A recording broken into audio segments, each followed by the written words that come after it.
After Sam died, my mom and Edie got really close. They'd both lost a lot.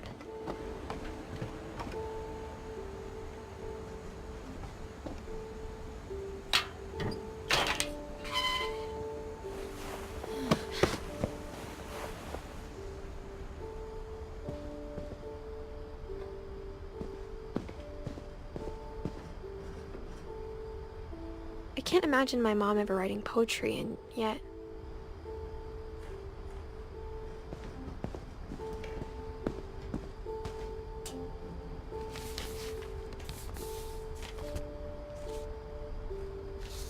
Dear Kay, do you remember the way Gregory used to laugh when he thought he was alone?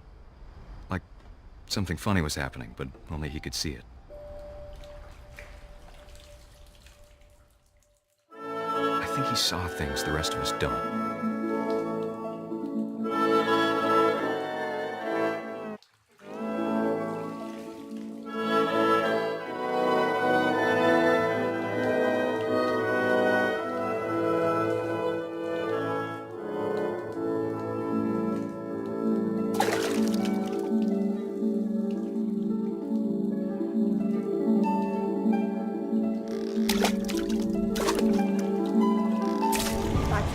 Gregory, it's time to... Hold on, sweetie. Hello? Sam, I told you I don't want to talk right now. I wonder what he saw. What his world was like.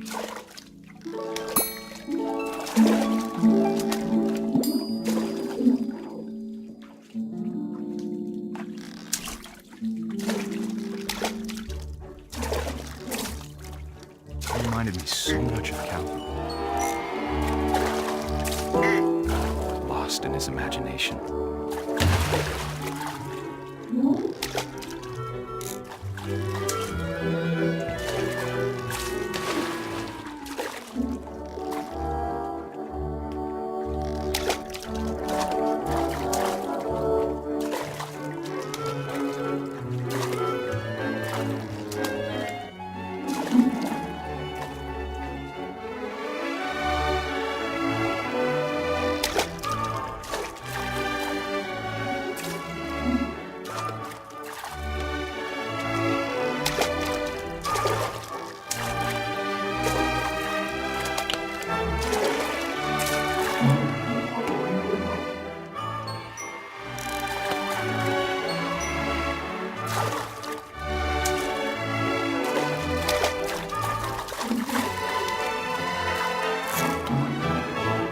Silly it sounds.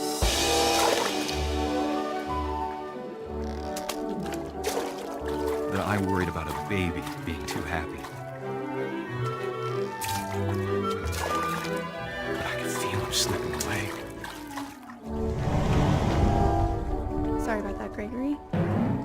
I know you did everything you could.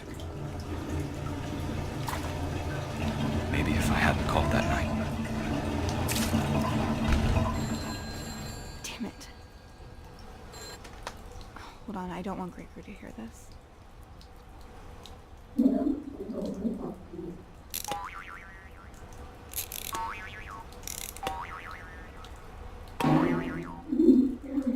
I wish he could have told us about the world he saw.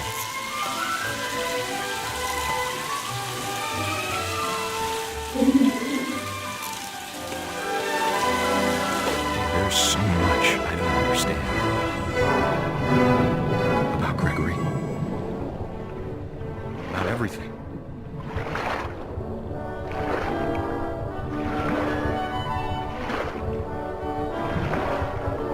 But I know what happened wasn't your fault.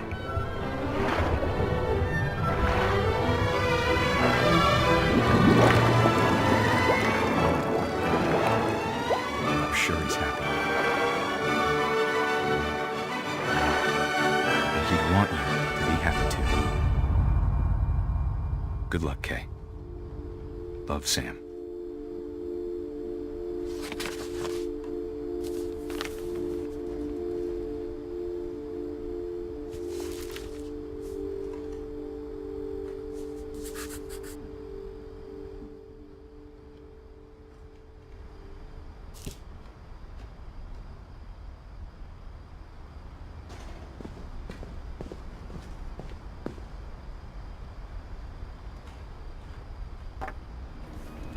A poem for Gus, who always said the wedding was a bad idea.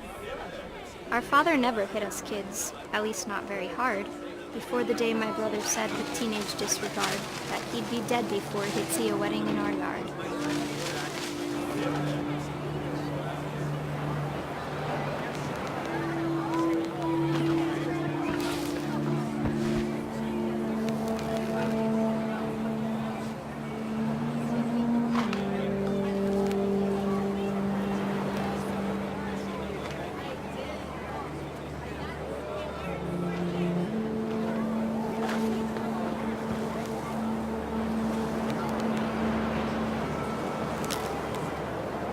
My father made him come, of course, but Gus stood far apart, just flew his kite and bottled up the storm inside his heart.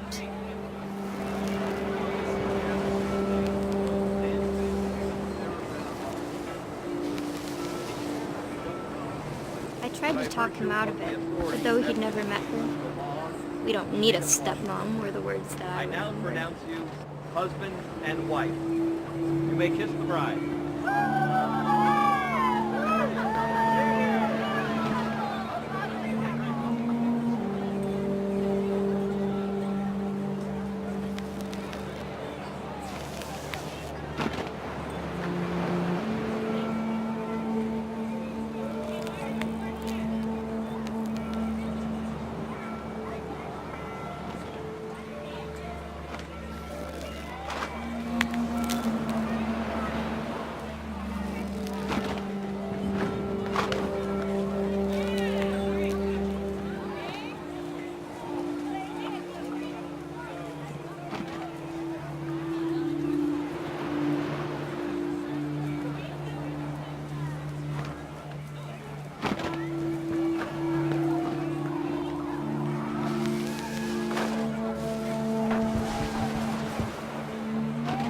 When the time for photos came, Dad ordered him to come here.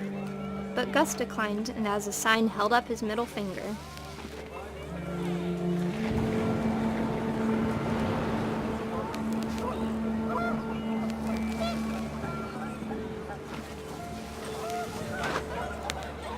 The wind picked up, and panicked geese appeared and quickly went. But all the humans did that day was go inside the tent.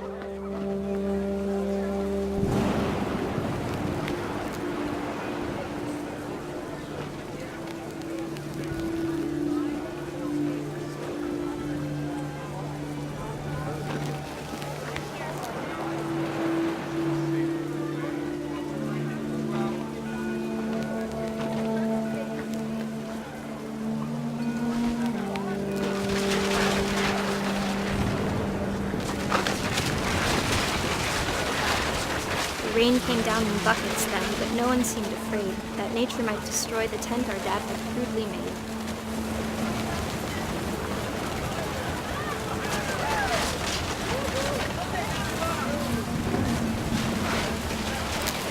The thunder sounded much too close and full of angry power. But all my father said to this was, "Make the music louder."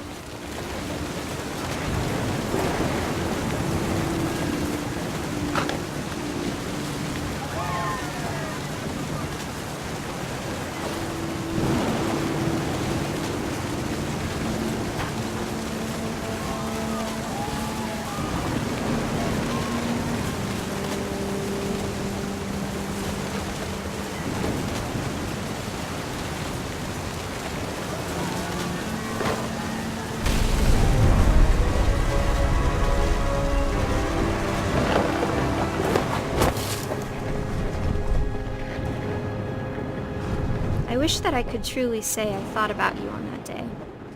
Out there on the beach alone, just you, the wind, the sea and foam. But I didn't, until we found you.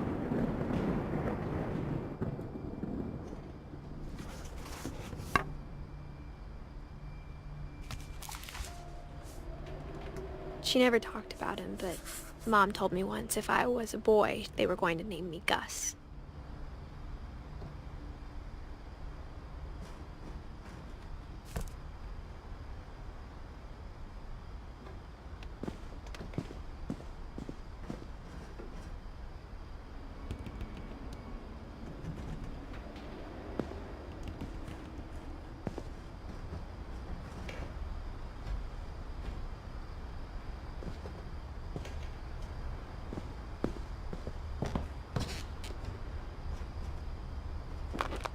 My mom moved up to the loft after her brothers died.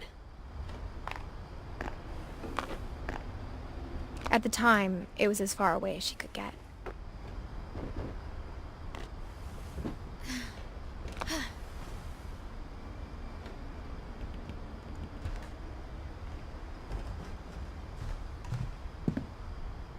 She spent a summer building houses in Calcutta, where she met my dad, Sanjay.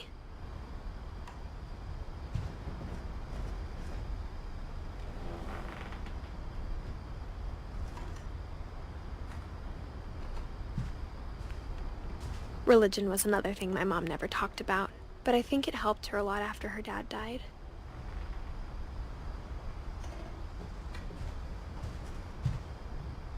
My mom moved to India a week after graduation and got a job teaching English. Lewis was born a year later.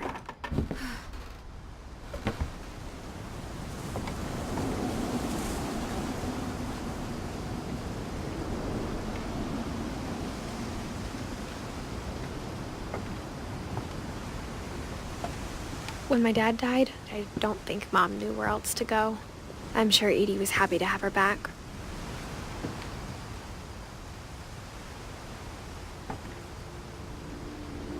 And to see kids in the house again.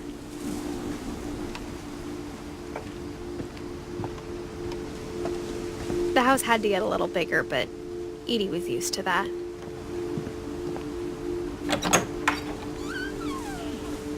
And for a while, things were good. Almost normal.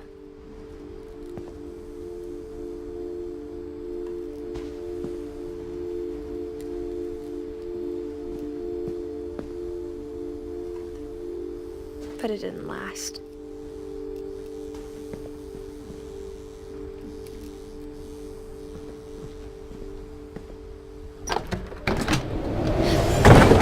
The beginning of the end was Milton's 10th birthday, when Edie gave him a castle.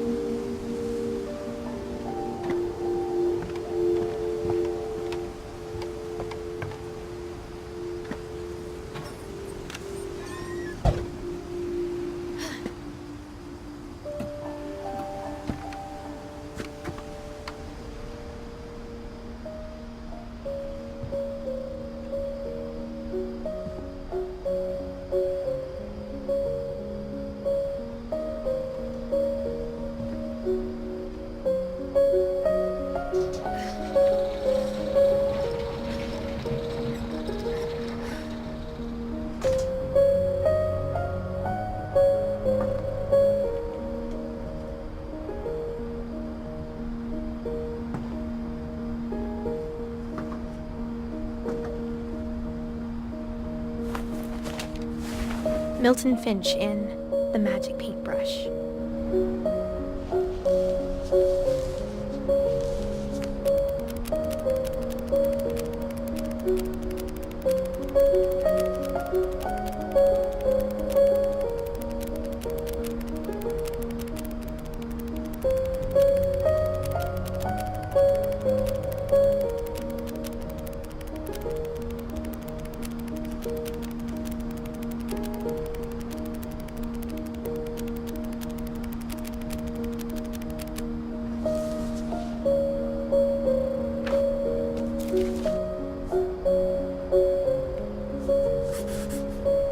I was 4 when Milton disappeared.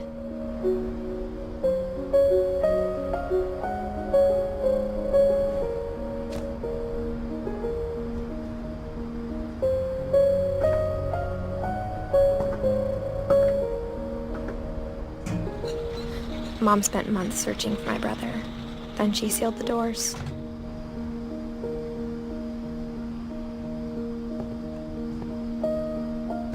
Whatever Milton had found in the house, Mom didn't want it getting out.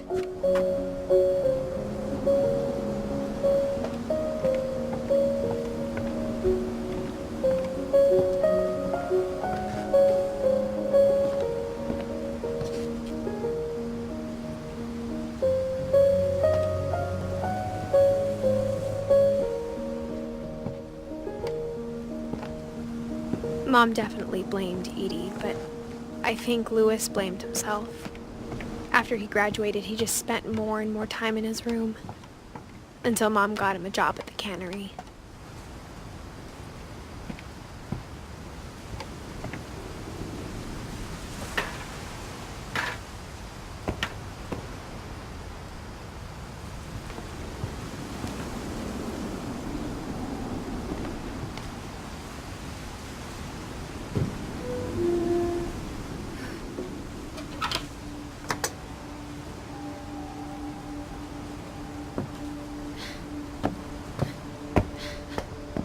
Lewis's room smelled very, very familiar.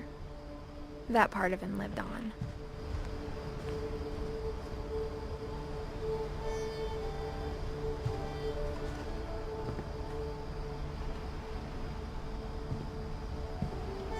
Lewis and I spent a lot of time playing games together, but he was surprisingly bad at them. He died a lot.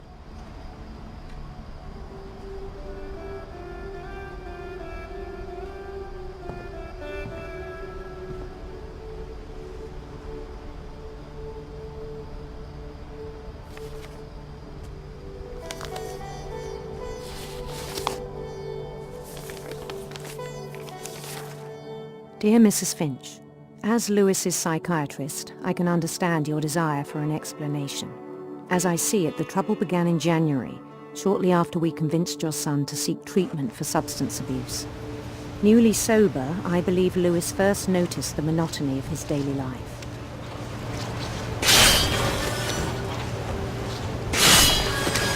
He kept working at the cannery, but he withdrew part of himself. In our sessions, I saw the same behavior. His mind began to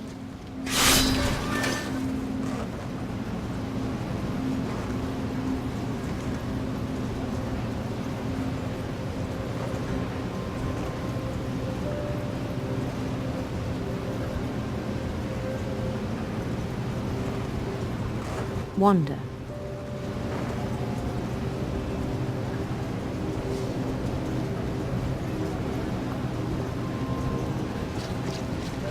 I asked him to describe it.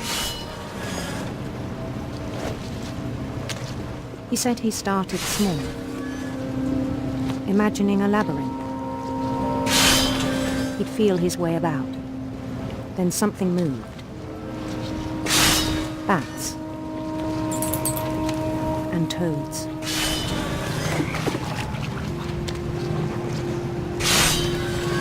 And things that have not names. He knew it was all in his head.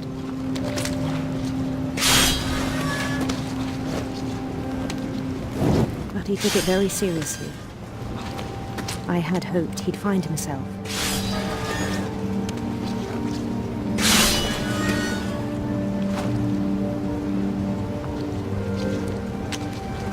But he found something more. I worried about him then. Daydreaming at the cannery. I spoke with his boss. But he said Lewis had become a model employee. Methodical, tireless, focused. Like a whole new Lewis. So I let him go on.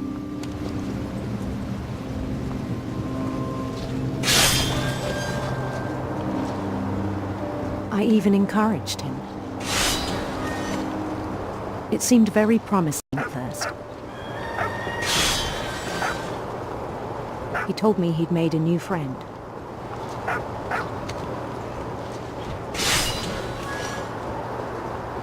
On the edge of a city he named Lewis Topia. He built the city up slowly, brick by brick. Then he made musicians.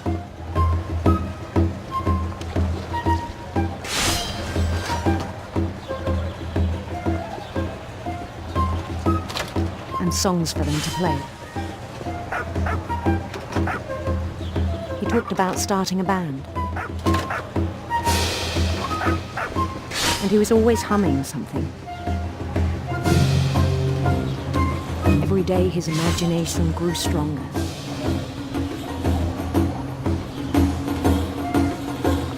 He no longer spoke at the cannery. But his chopping was as reliable as ever. Then one day it struck him that all the cheering crowds, even the stones under his feet, were all in his imagination, so he could do whatever he wished.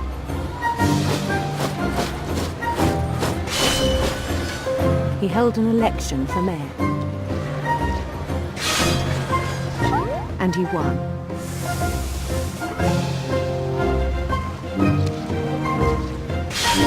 They begged him to stay, but his mind was already wandering. It became a game for him.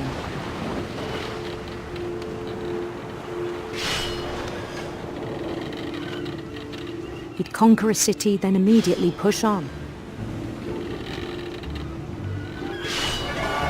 New Louisville.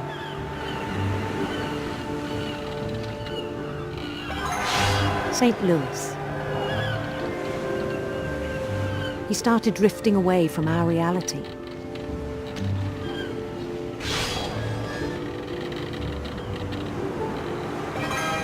Minneapolis. Until one day he forgot to go home from the cannery. Even as his mother pleaded with him, part of Lewis kept sailing on.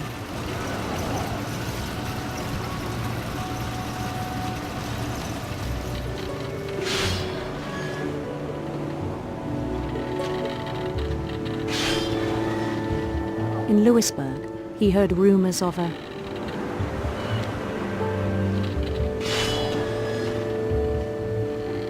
handsome queen.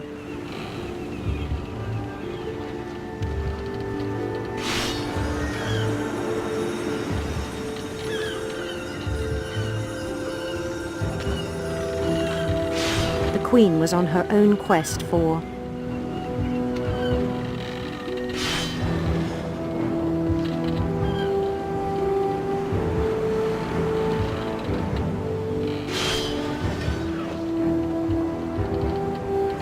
radiant rainbows.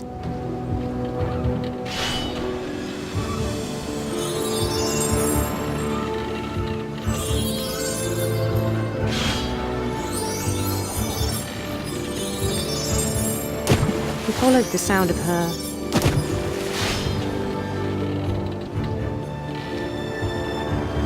electric sitar.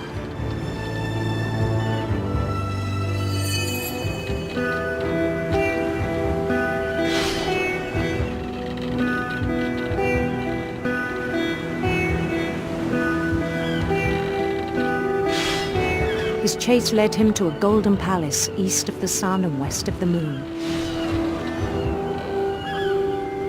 Even then, his logic remained sound. He knew the world was all in his imagination.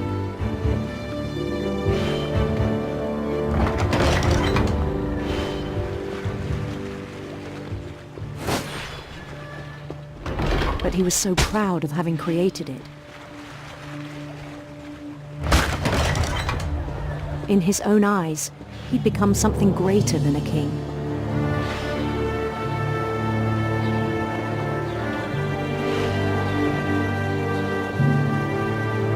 For someone who'd never known success in the real world, I think it was overwhelming. And then it struck him that the real Lewis was not the one chopping salmon, but the one climbing the steps of a golden palace.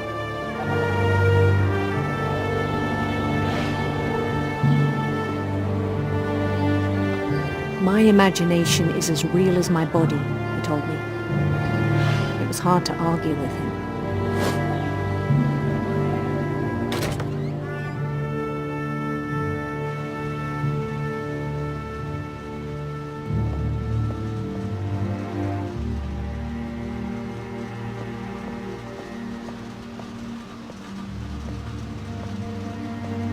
He began to forget the world we know.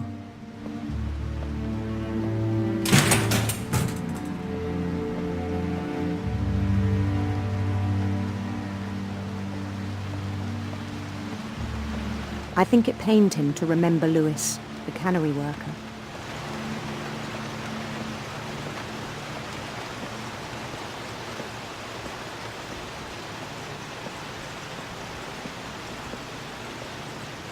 He began to despise the man with a royal contempt.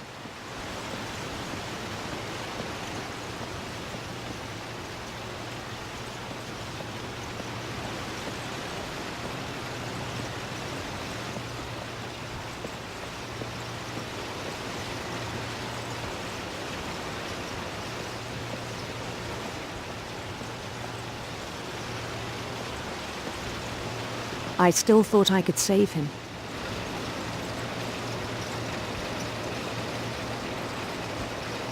Even after he said he was being crowned king over all the lands of wonder.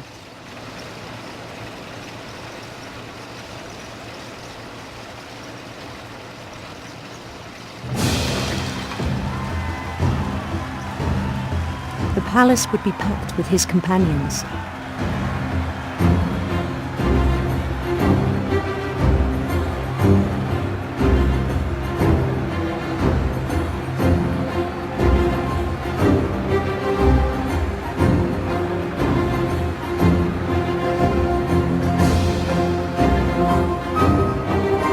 Including the wise Calico who had insisted on advising me.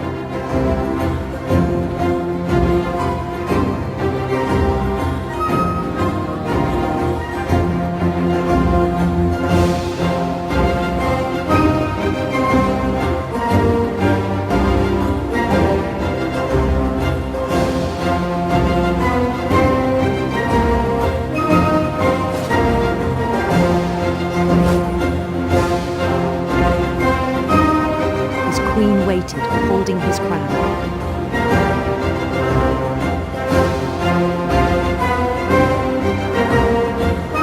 There was only one thing left to do.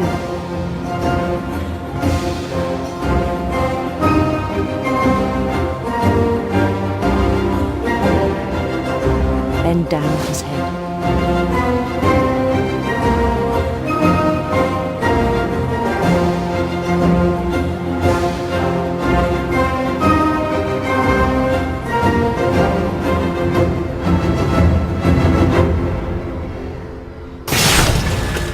I think you know. Mrs. Finch, your son was a kind man who will be missed by all of us who knew him.